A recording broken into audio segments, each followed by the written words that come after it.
Good afternoon, everyone. Welcome, and thank you for attending this special webinar on our Israel, the Holy Land Tour with Senior Discovery Tours, featuring Israel expert Idan Geva. My name is Natalia, and I'm a tour consultant and tour manager at the London, Ontario branch office. I have been working for Senior Discovery Tours for 10 years, and I have had the privilege of escorting many incredible tours. Please note that everyone has been muted to allow for the full enjoyment of this presentation. Should you have any questions at any time, please enter them into the Q&A section at either the bottom or the top of your screen, depending on your device. On our agenda today, we will briefly discuss some updates regarding health and safety regulations and our new rewards and referral programs. Our guest speaker, Idan Geva, will take us on a virtual tour to explore Israel. There will then be a question and answer period and a chance for one lucky attendee to win a $100 gift certificate towards their next trip with Senior Discovery Tours.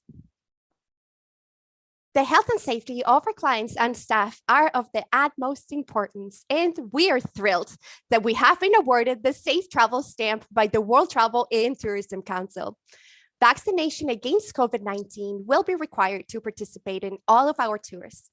For your peace of mind, our insurance policy does cover against COVID-19 when traveling with us. During the travel pause, we have been busy enhancing our tour programs and operations.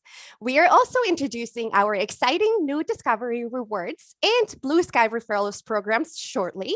We will formally announce all the details of the program and send you all a link to enroll. In addition, another amazing new program is our Insider Club benefits. If you're part of a club or association, we will offer a 4% commission to be paid directly to the club or association. For more information or to book a virtual presentation for your club, please contact us. Please rest assured that you can book your Senior Discovery Tours holiday with complete peace of mind. We will continue to be the travel industry leader by offering a refund policy that is far more flexible and generous than any other tour operators. You may cancel your tour for any reason up to 60 days prior to departure and receive a full refund. Our Canadian and international tours for 2022 are open for booking. Our latest brochure, Volume 3, featuring fall tours, can be viewed or downloaded on our website.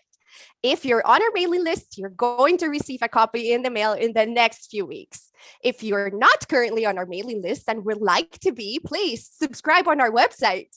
Each season, we like to include new and unique, exciting tour destinations. Check out our latest brochure for more details on these incredible new tours. Now, on with the program. Today, we are joined by Israel expert Idan Geva, who will take us on a virtual tour to explore the magic and mystery of Israel. Idan has worked as an Israeli tour guide for over 20 years and delights in accompanying tourists on their exploration of Israel. He has been of service to many high-profile clients from political, finance, sports, and space industry. Hi, Idan. Thank you so much for joining us today. Shalom and greetings from Jerusalem.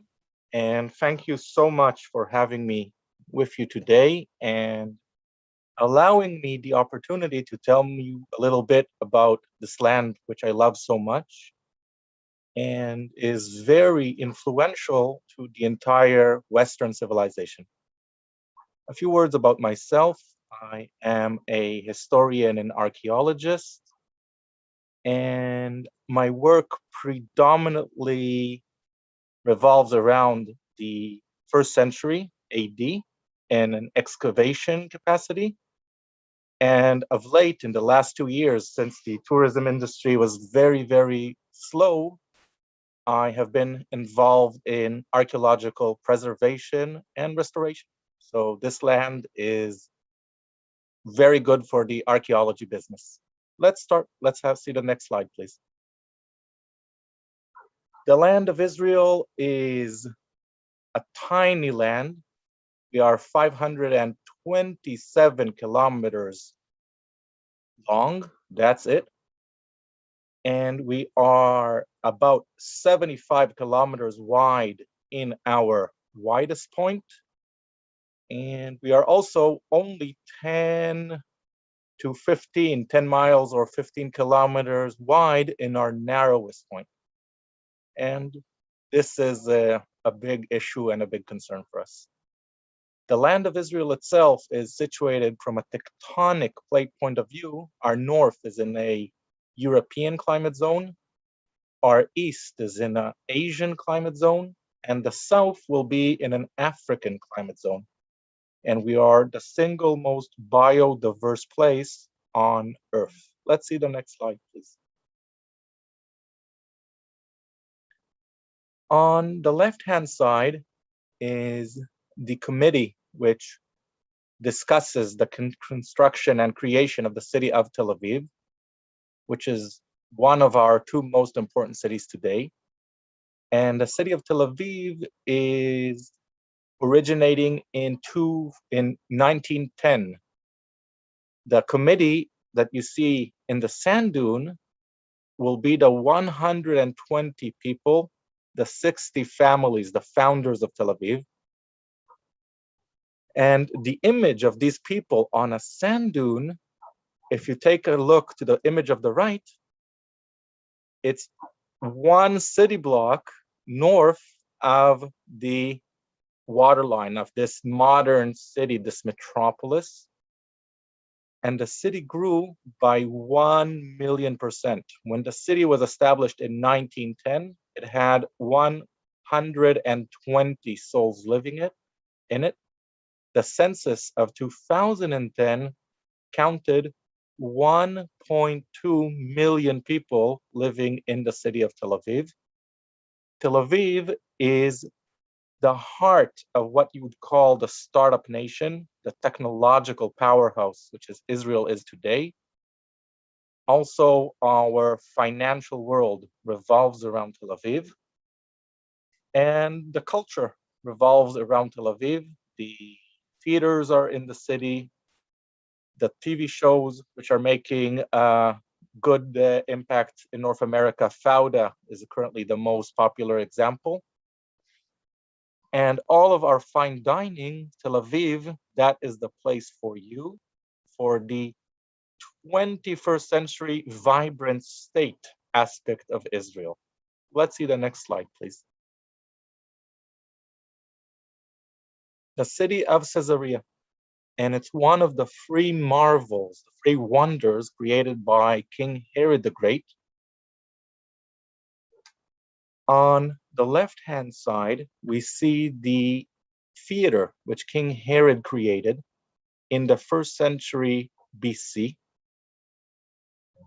And Herod the Great creates this theater and this city as an economical powerhouse. The ships of trade from Europe, from the Roman Empire would arrive. They would trade with the caravans that the king made from every corner of the Middle East. And King Herod invents cement. This is the first commercial usage of cement in world history, is to create this port city where no natural bay exists. This is an undertaking modern governments are not interested in undertaking. King Herod did that 2,100 years ago.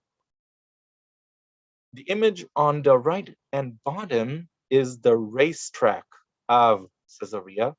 After the death of Herod, this was considered to become a gladiator arena. There was much less gladiator combat in the Holy Land because of the Jewish tradition and the commandment, thou shalt not kill. Nevertheless, after the death of King Herod, the Romans turned the kingdom of the Judea into the Roman province of Judea. And with the abolishment of the title King of the Jews, the Roman governors pay much less notice to Jewish custom.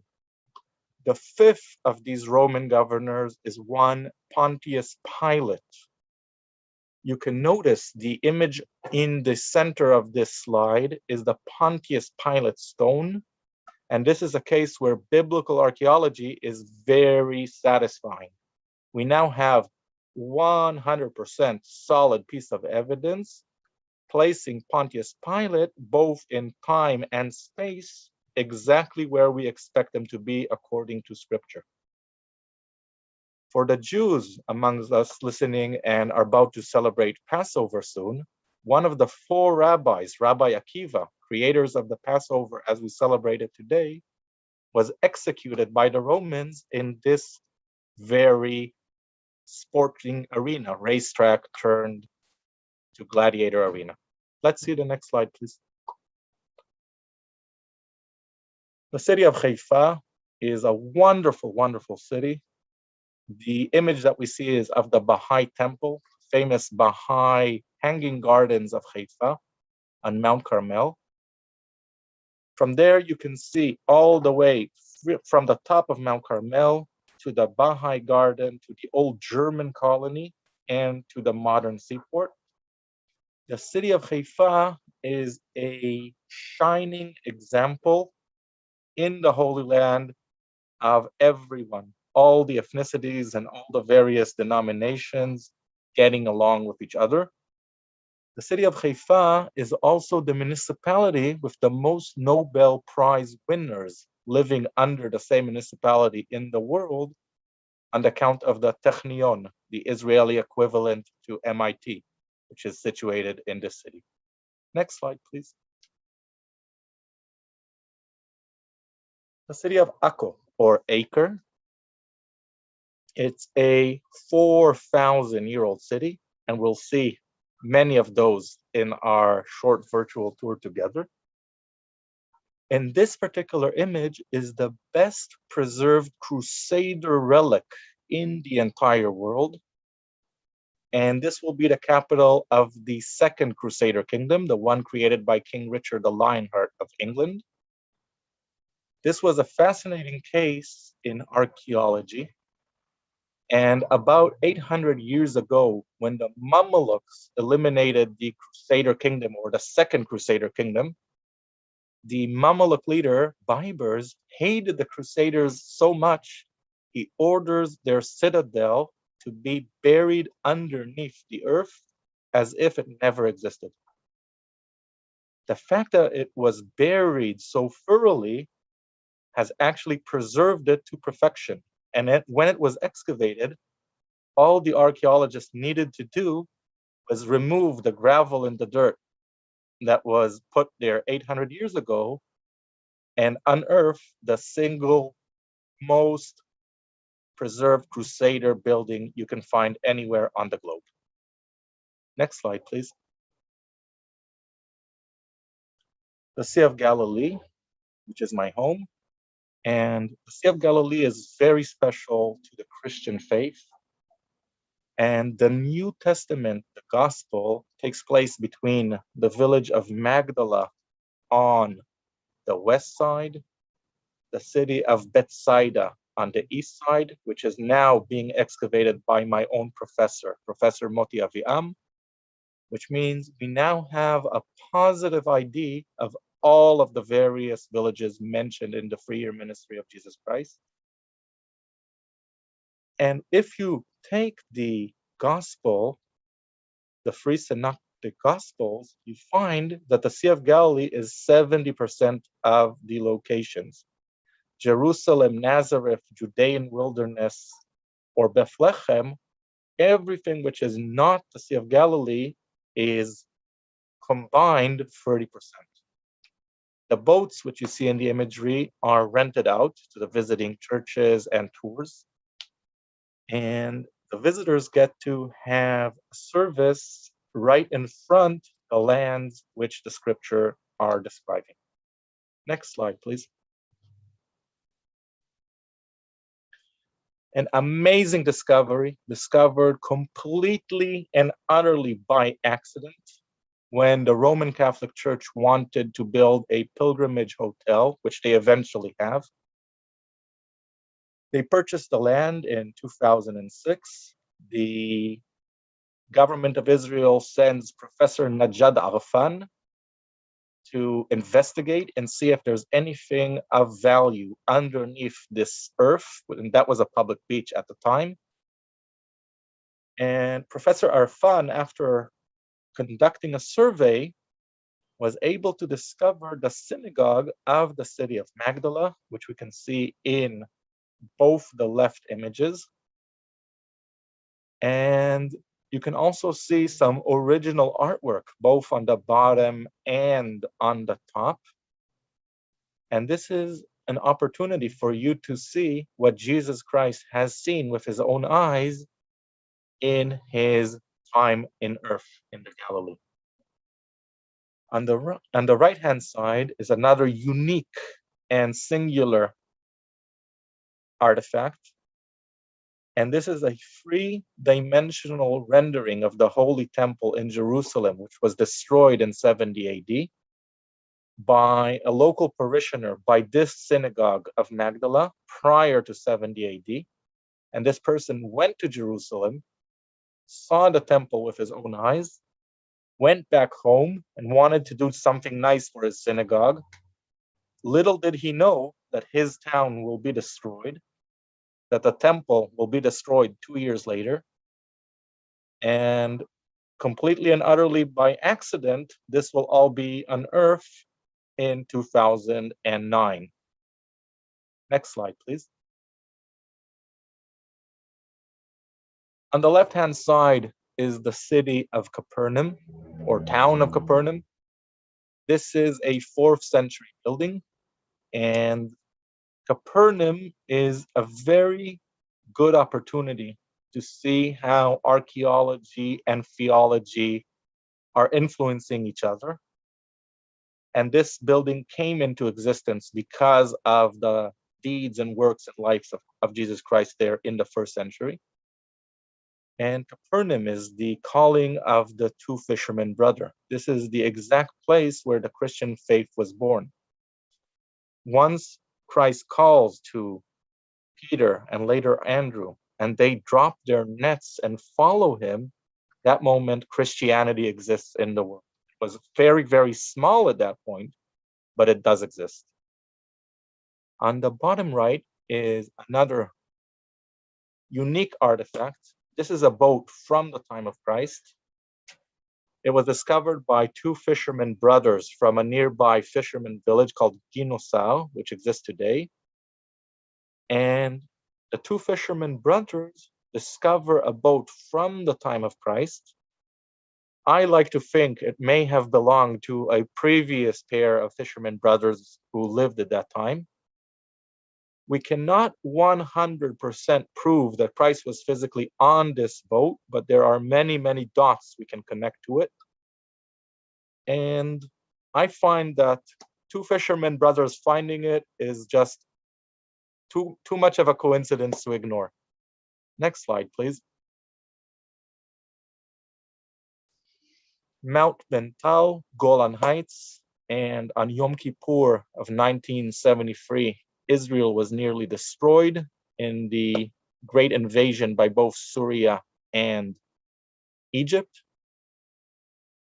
Israel miraculously survived, and this outpost was completely and utterly destroyed during this onslaught in 73. My own father was actually the combat engineers lieutenant, which repaired it in 74. And today, it's a beautiful opportunity to look into Syria, and hopefully Syria will be able to resolve their issues in the foreseeable future. Next slide, please. The Golan Heights, Mount Hermon on the right-hand side. This is the only ski resort in Israel, and I implore you never to go there because you're from North America and you're accustomed to much better in the field of ski. It's a very common joke in our country to say the Israeli ski resort is the only place you get snow, sunshine, and rocket attack while you're skiing. On the left-hand side is the Golan Heights and the Sea of Galilee.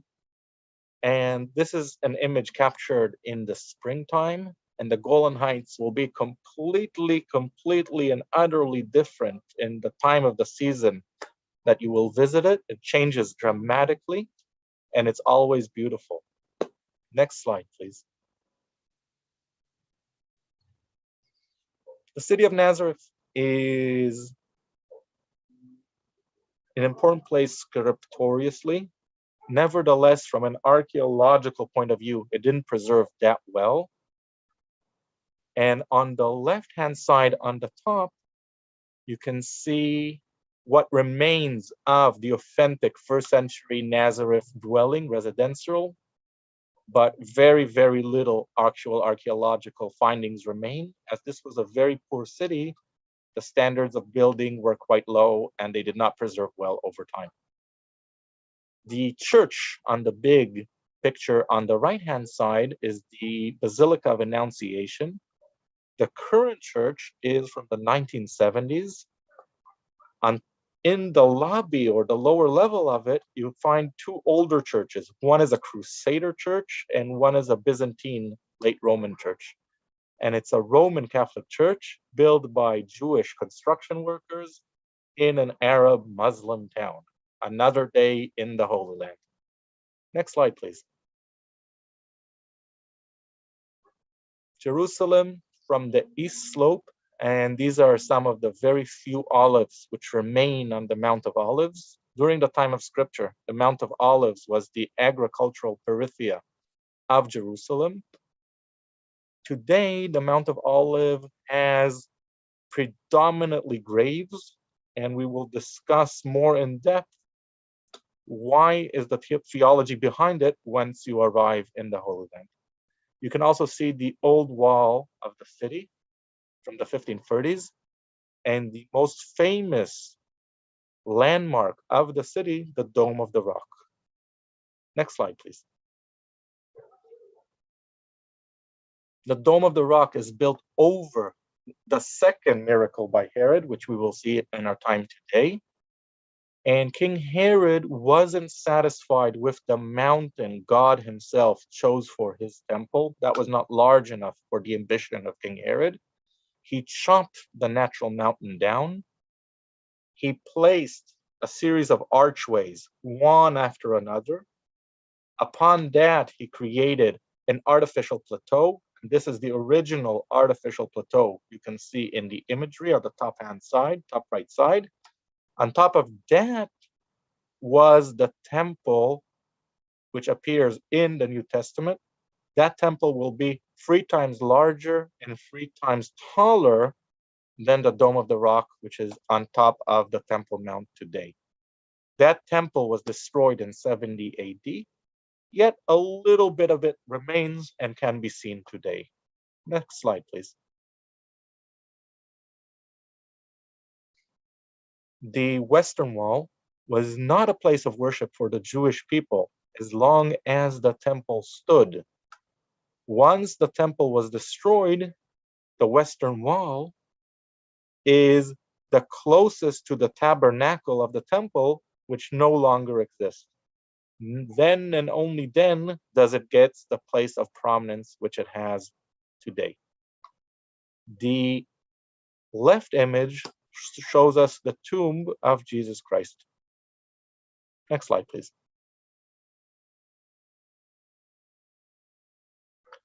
The city of Bethlehem, also not a lot of it remains from the archaeological standpoint.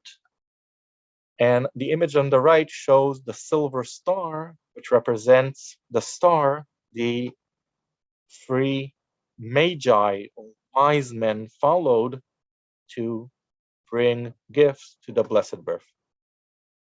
Next slide, please. Marc Chagall was a worldly renowned artist when the women of Hadassah approached him, and Hadassah is the most influential Jewish woman organization in North America. They are influenced by a great and genius woman called Henrietta Sold, and they take it upon themselves to provide healthcare and education to the people of the land of Israel, of course, of all ethnicities and denominations, with no discrimination. Marc Chagall was asked, and he agreed, although being a worldly renowned artist, to contribute this mural to the synagogue of the Hadassah Hospital in Jerusalem, which is the largest and best equipped medical facility in the entire Middle East. In 1967, during the Six-Day War, the original mural was destroyed, and Marc Chagall contributed and created a second one, once again, completely and utterly voluntarily. Next slide, please.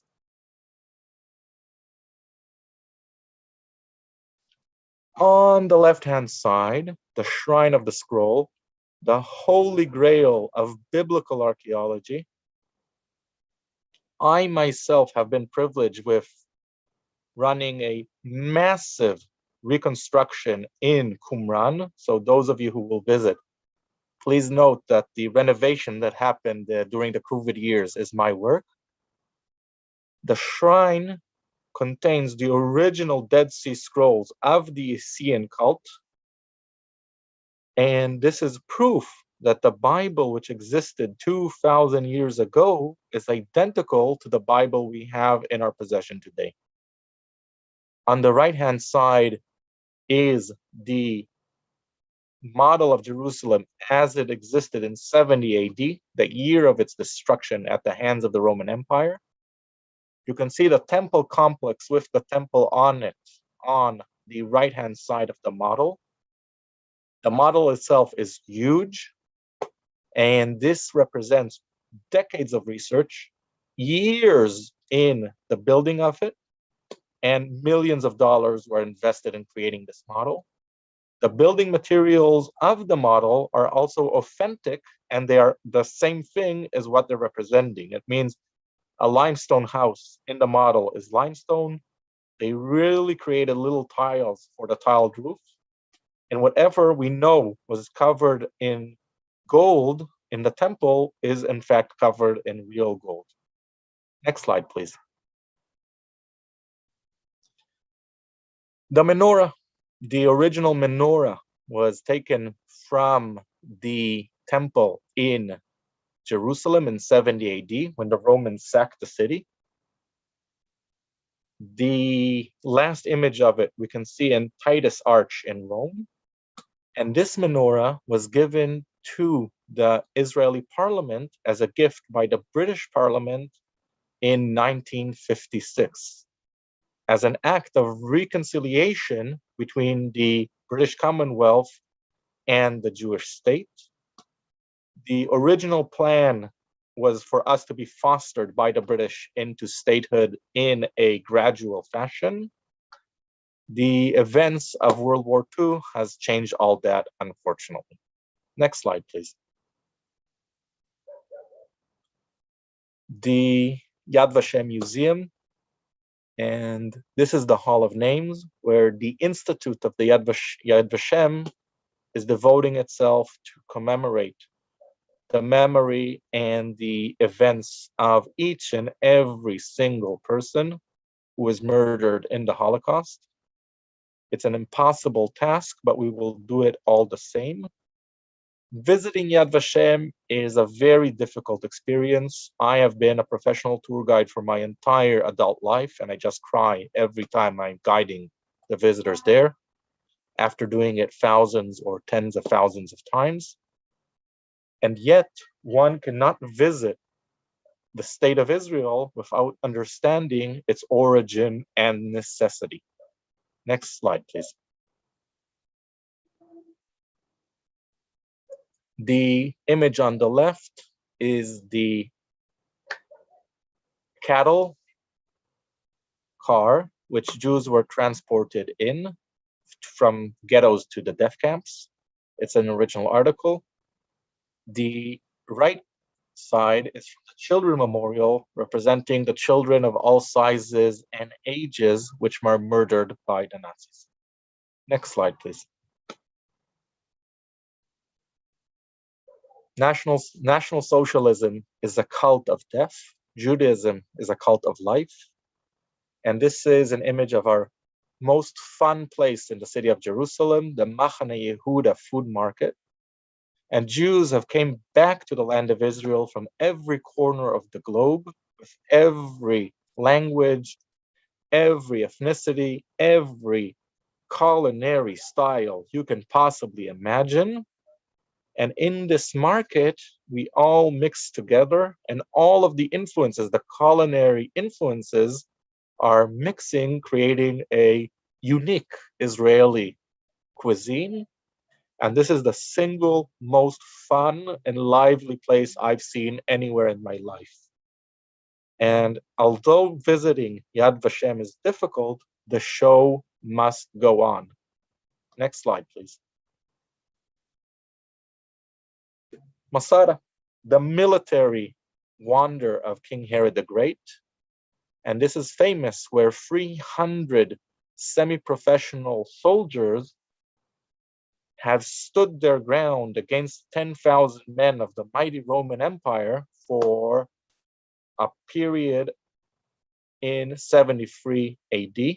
This ended in tragedy, and Masada, the mountain fortress, there's nothing like this anywhere in the world. Next slide, please.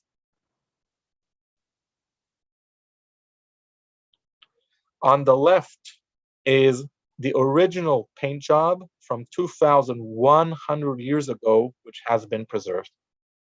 Next slide, please.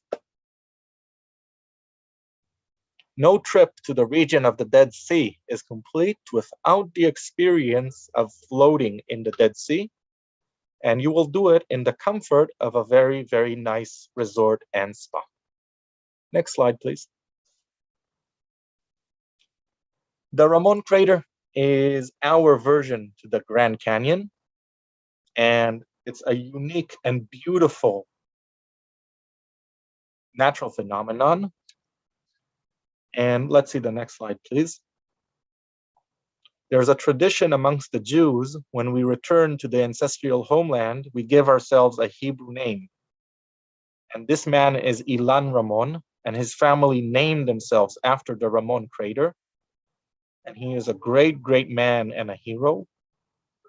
And unfortunately, Ilan Ramon perished when the shuttlecraft Columbia has re-entered the Earth after its mission.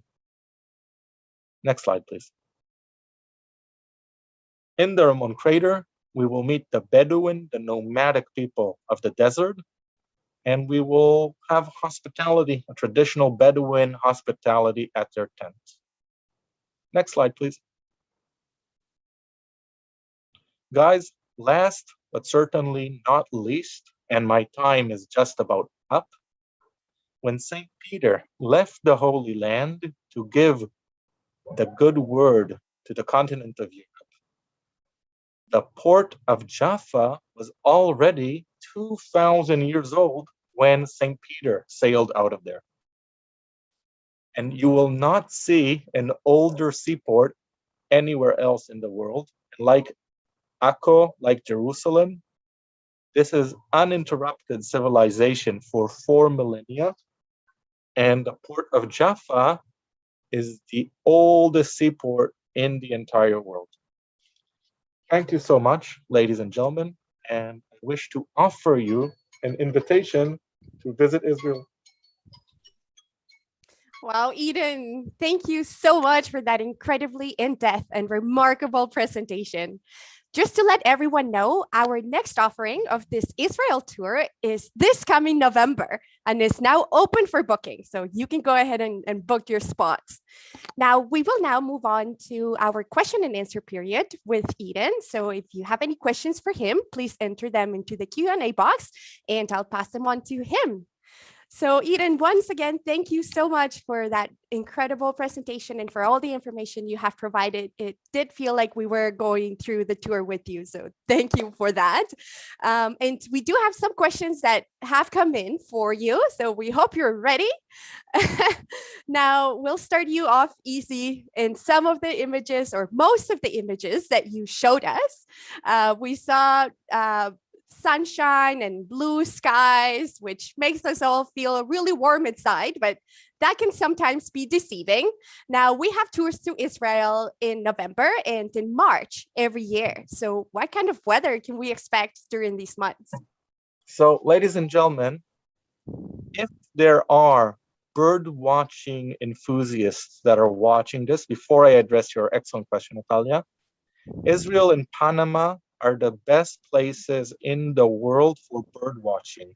And half the bird population of the world will fly overhead exactly in these months. So this will be another incentive to visit them for natural attractions.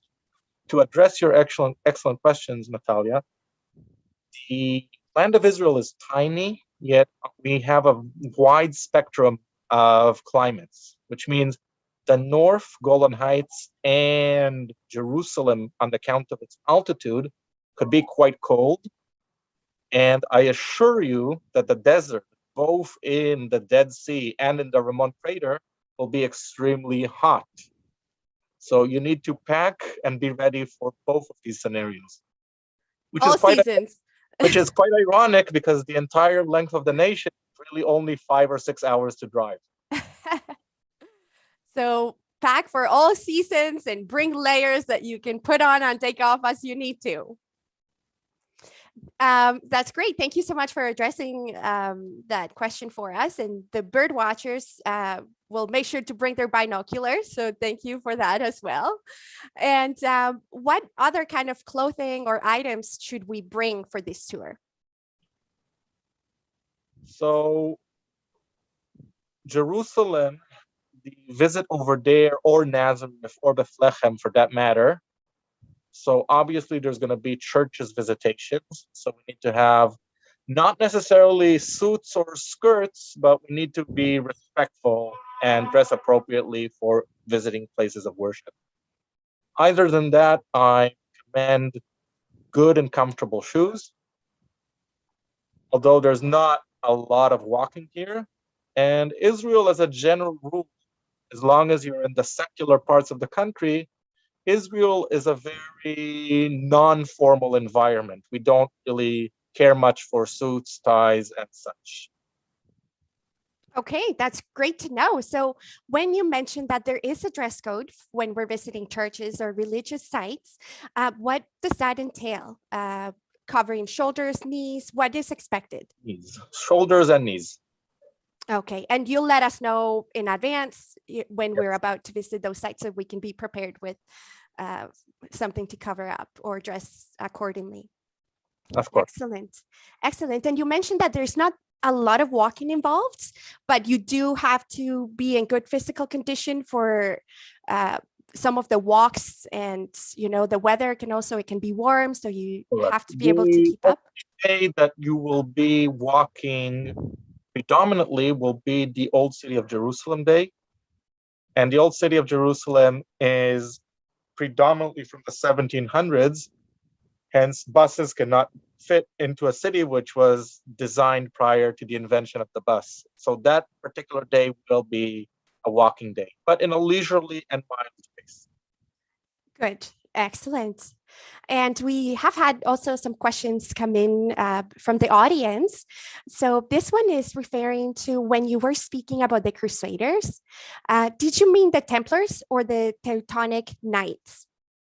Both of these orders were very present in the Crusade. In fact, the Templars were created in Jerusalem when the Crusaders themselves have mistaken the Al-Aqsa Mosque for the Temple of Solomon. But the Crusader relic in particular, which we saw in the city of Acre, is neither Templar nor Teutonic, but the Knights of St. John, the Knights Hospitaller. Okay, thank you so much for addressing that. And we just have a few more for you. I have a couple of questions actually regarding the menorah. My pleasure. And we know that you are the expert, so you're the right person to ask.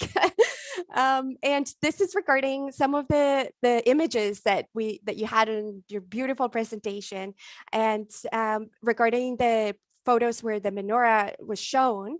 Are those images on the menorah Old Testament stories? Yes, they most certainly are. They're all of the important Old Testament moments of crucial importance, if you will. King David, Moses, Abraham, Jeremiah, they're all in there. But the British artist who creates the menorah, also with addition to the Old Testament stories, some of the images are images from the passage from the Holocaust to the national resurrection in the ancestral homeland. So the answer is yes, it is the stories of the Old Testament, but more than that as well. Excellent. Awesome. Thank you for providing the background on that. And why is the menorah only 7 candles? That's come up as well. Wonderful, wonderful question. And a menorah and a Chanukiah are not the same thing. Chanukiah is a object one celebrates the 8 days of Hanukkah with. Hence, it has the 8th and the 9th candle. The menorah represents the menorah which burned in the inner sanctum of the holy temple. Since there is no holy temple, there is also no menorah. Okay. And there's somewhat of a confusion in the English language because Hanukkahs are referred to as menorahs in English. A menorah always has only 7 candles. And since there's no tabernacle of no temple, there are no real menorah in the world. All right. Well, thank you for clearing that up for us. We definitely are learning lots with you. So that's fantastic. And one more question regarding the itinerary and what we're doing. Is there a visit to the Palestinian part of Jerusalem? The city of Jerusalem is currently under the state of Israel as a whole. This is the current political arrangement. Many people who reside in the east side of Jerusalem may identify themselves as Palestinians. Okay. So you may encounter some people, but are you visiting the side in the city? It's part of the city. It's of course the Mount of Olives is part of that, and the Muslim Quarter inside the old city. People may identify as Palestinians, and there's nothing wrong with that. Sure. Thank you so much. You're great. This is perfect. And now we did see some beautiful pictures of food, just making us all hungry here right about lunchtime where we are in Ontario. I know that it's past dinner time for you in Israel. So what could we expect when we are on this tour for a typical lunch or dinner? So a typical lunch in Israel is usually we eat our meat only at the lunchtime. Okay. And we have a big dinner with meat on Fridays or holidays. But besides that, we try not to have dinner with meat. The eating inside the hotels will not necessarily follow the local custom, and the hotel will adapt to the Western way of doing things. And the Israeli cuisine, I dare say, doesn't really exist. There is no such thing as an Israeli cuisine. And the Israeli cuisine is an eclectic assortment of all the influences that the people brought with them. For instance, from my background, the Israeli cuisine can be a peanut butter and jelly sandwich. But on the streets, you'll find falafel and shawarma, common Middle Eastern. Awesome. So at the hotels, they are tailored for Western, Yes, guests. Western style. Perfect. But if we wanted to try some of the local food, and it will be available as well. Very easy, very easy. And in a city like Tel Aviv, that's going to be every grade, from street food to 5-star restaurants and Michelin star restaurants. Not necessarily in the Galilee and more rural parts of the country. The city of Tel Aviv, from a cultural standpoint, is really a North American city on every level. The people will speak Hebrew and use shekels, but they are completely and utterly Western. And you'll find all the food stuff that you are accustomed to and a lot of local foods, which I can happily recommend. Fantastic. And is the tap water safe to drink? 100% yes. Great. And we must only drink from the taps which are not marked by purple. Okay. And Israel is number one in the world in water efficiency. And we took a desert and turned it into a green, lush, and beautiful agrarian country. And Wow.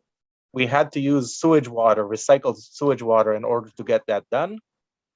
So if the tap is colored purple, you may not drink from it under any circumstance whatsoever. Anything else, we are a first world country with Western health standards. Of course. Well, and I'm sure you'll be reminding us about the purple taps. Perfect. So there is one more question here. It says, would you please spell the name of what is erroneously called the menorah? Some of them from our audience have never heard before. So are you able to correct the spelling Hanukkah? Of the name of what is erroneously called the menorah that we confuse? How do you spell it? It's Hanukkah,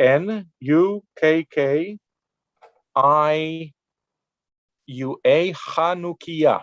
Or if I may be wrong, but that's yeah. But that's how it's phonetically. Yeah. And guys, it's very easy, okay? Hanukkah is the object one celebrates Hanukkah with. All right.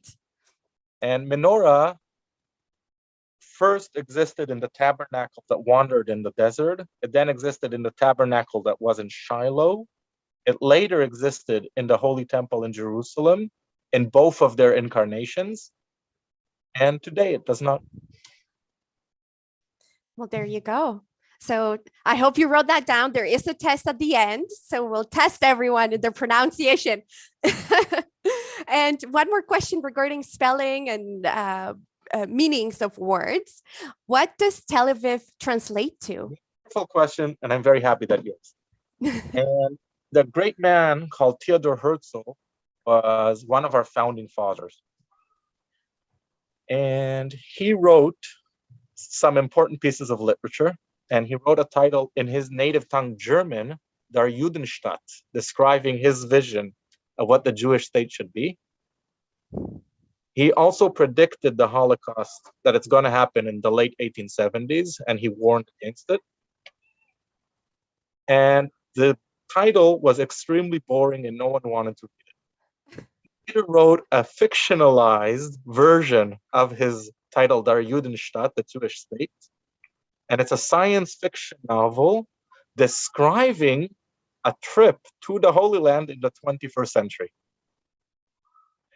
And he named it in its native language, German, Alte Neuland, Old New Land. And that book was a hit. Everyone wanted to read that. And when a name was chosen for Tel Aviv, Tel, old, ancient, Aviv, spring, youth, renewal, named after the science fiction novel Old New Land. That's interesting. I'm glad that came up as well. Fantastic. And lastly, I do have one more question for you, just so that because we are all preparing to go there in November. What are we looking at in terms of currency? The shekel, $1 buys you 3.2 shekels. And I believe $1 Canadian is around 2.5 shekels, if memory serves. All right. So can we buy a coffee with that? You can buy a coffee for the equivalent of $2.50 or $3 US. Okay. Actually, you can also, there's cheaper places on the street. It will run for $2 US.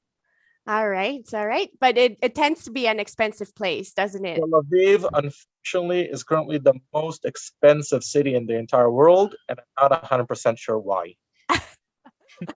You have all the answers, so it must really be a mystery if you don't know. Well, Eden, thank you again for your time and for such an informative presentation, for taking all our questions. And we really hope to see you there in November. So thank you so much again. And let me please invite all the people in my native tongue, Hebrew. Bruchim habaim le'eretz Israel. Welcome to the land of Israel. Thank you. We will be there very soon. Have a great day, Eden, and thanks again. Goodbye. You're great. Shalom. Take care. Now, I will now be asking a question for your chance to win a $100 future travel gift certificate with Senior Discovery Tours. Remember, the first person to place the correct answer in the Q&A box will be the lucky winner for today. And the winner is going to be announced at the end of the presentation, so stay with us. Now, the question is, how old is the port of Jaffa? Once again, the question is, how old is the port of Jaffa? Go ahead and enter all your answers.